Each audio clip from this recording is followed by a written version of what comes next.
નમસ્તે દોસ્તો, જય માતાજી.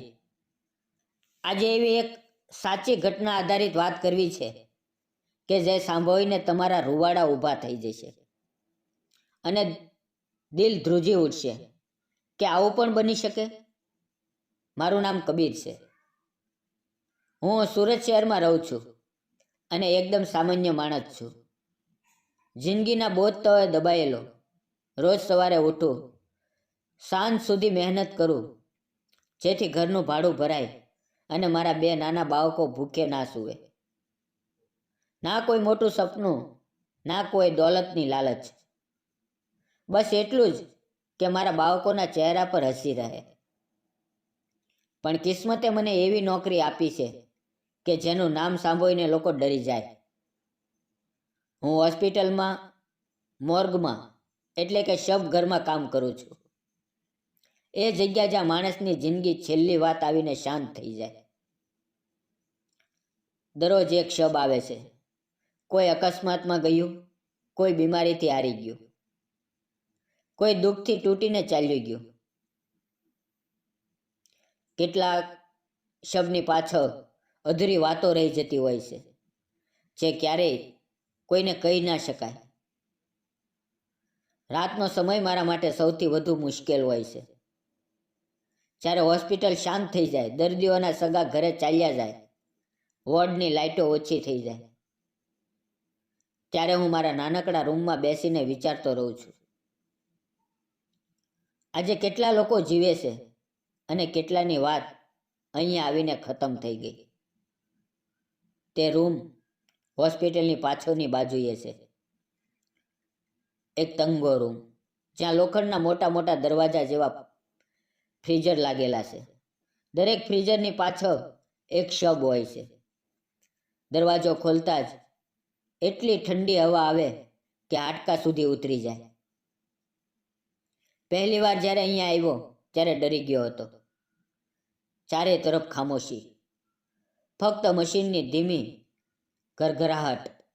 કેટલી વાર લાગે છે કે એ બંધ આંખો પણ કંઈક કહેવા માંગે છે, પણ હવે સમય સાથે ટેવ પડી ગઈ. મારો દીકરો એકવાર માસુમિયતથી પૂછી બેઠ્યો, પપ્પા, તમે શું કામ કરો છો? મેં વાત ટાળી દીધી. હોસ્પિટલમાં કામ કરું છું બેટા, દર્દીઓની સાથે. એને શું કહું કે મારો દિવસ મૃત શરીરો વચ્ચે પસાર થાય છે? એક દિવસ બપોરે એમ્બ્યુલન્સ આવી. એમાંથી એક યુવાન સ્ત્રીનું શબ ઉતારવામાં આવ્યું. ઉંમર માંડ 28 થી 30 વર્ષની. ચહેરો એવો સુંદર કે જાણે ઊંઘમાં હોય અને કોઈએ એને જગાડવાનું બંધ કરી દીધું હોય. 3 માણસો સાથે હતા. એમણે સખત અવાજે કહ્યું, 4 દિવસ પછી લઈ જઈશું, હમણાં સાચવીને રાખો. એમના ચહેરા પર અજીબ રાહત હતી, જાણે કોઈ બોજ ઉતરી ગયો હોય.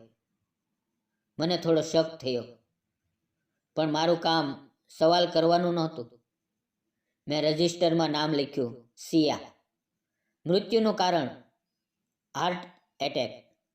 મેં શબને ટ્રોલી પર મૂક્યો, ફ્રીઝરમાં ધકેલ્યો અને દરવાજો બંધ કરતી વખતે એનો ચહેરો મારી આંખો સામે આવી ગયો.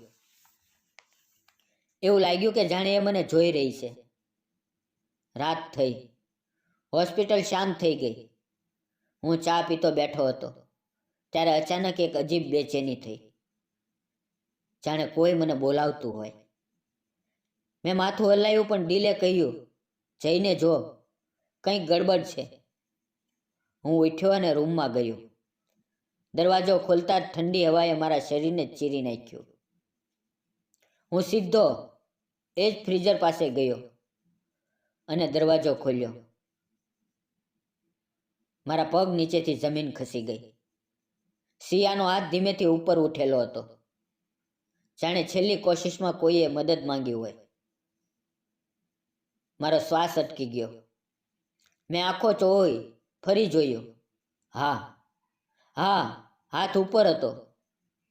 મેં ઝડપથી ફ્રીઝર બંધ કર્યું અને પાછો ફેર્યો. રૂમમાં આવીને બેસી ગયો, પણ રાતભર ઊંઘ ના આવી. સવારે ફરી ગયો. આ વખતે હાથ પાછો નીચે હતો. મને લાગ્યું કદાચ મારું ભ્રમ હતું, પણ પછી મેં ધ્યાનથી જોયું. એનું છીનું ધીમેથી ઉપર નીચે થઈ રહ્યું હતું, જાણે ખૂબ ધીમો શ્વાસ ચાલે છે. મેં કાન મૂકીને સાંભળ્યું. ખૂબ ધીમી પણ સ્પષ્ટ ધડકન હતી. મારા હોઠમાંથી આપોઆપ નીકળી ગયું, બહેન, બહેન, તમે જીવતા છો? અને પછી એની આંખના ખૂણેથી એક આંસુ નીકળીને ગાલ પર વહી ગયું.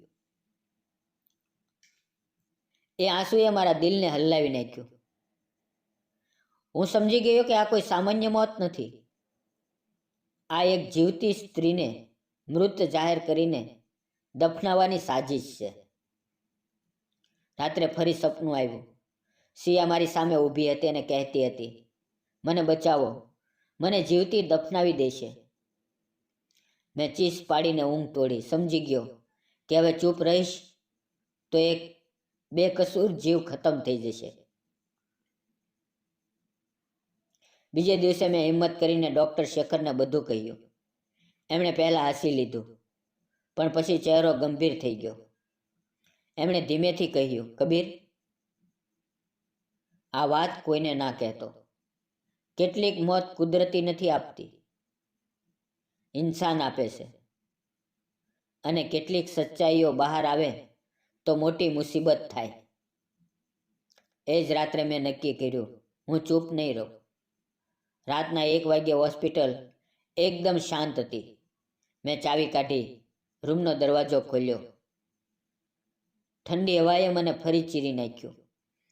ધીમે ધીમે એ જ ફ્રીઝર પાસે ગયો, દરવાજો ખોલ્યો.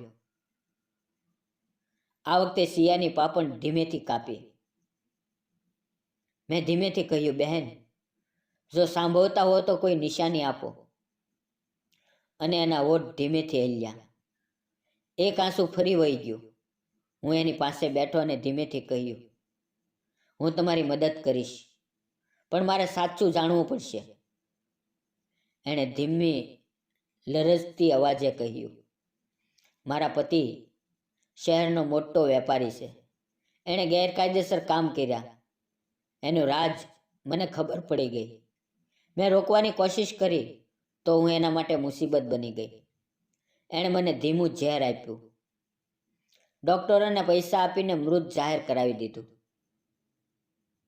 4 દિવસ પછી દફનાવીને એ મુક્ત થઈ જાત. મારું દિલ ધ્રુજી ઉઠ્યું.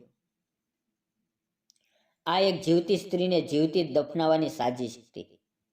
મેં કહ્યું, તમે ચિંતા ના કરો, હું તમને અહીંયાથી લઈ જાઉં છું. એણે ડરતા અવાજે કહ્યું, એ લોકો મને જીવતી નહીં છોડે. મેં કહ્યું, હું તમને ક્યારેય એકલી નહીં છોડું. એ જ રાત્રે મેં એને ધીમે ધીમે રૂમમાંથી બહાર કાઢી. એ ચાલી ન શકતી, એટલે મેં એને ખંભે ટેકવીને મારી જૂની બાઇક પર બેસાડી અને ઘરે લઈ આવ્યો. ઘરે પહોંચીને મેં મારી માને કહ્યું, આ એક બીમાર દર્દી છે, થોડા દિવસ રાખવી પડશે. માએ વધુ પૂછ્યું નહીં. પણ એ જ રાત્રે 2 મોટી ગાડીઓ આવી. સિયાના પતિના આદમીઓએ બધા ફ્રીઝર ખોલ્યા અને જોયું કે શબ ગાયબ છે. એમણે ફોન કર્યો, સર, શબ નથી, કોઈએ લઈ લીધું છે. અને એ જ રાતથી મારી પાછળ લોકો લાગી ગયા. બીજા દિવસે મેં મારા મિત્ર નિખિલને બધું કહ્યું. એ એક ઈમાનદાર પત્રકાર છે. એણે કહ્યું, આ ખૂબ મોટો કેસ છે. હું સબૂત એકઠા કરીશ અને ખબર ચલાવીશ. પણ ઘરે પાછા ફર્યા ત્યારે સિયા ડરી ગઈ હતી. મને લાગે છે કે કોઈ બારી પાસે ઊભું છે.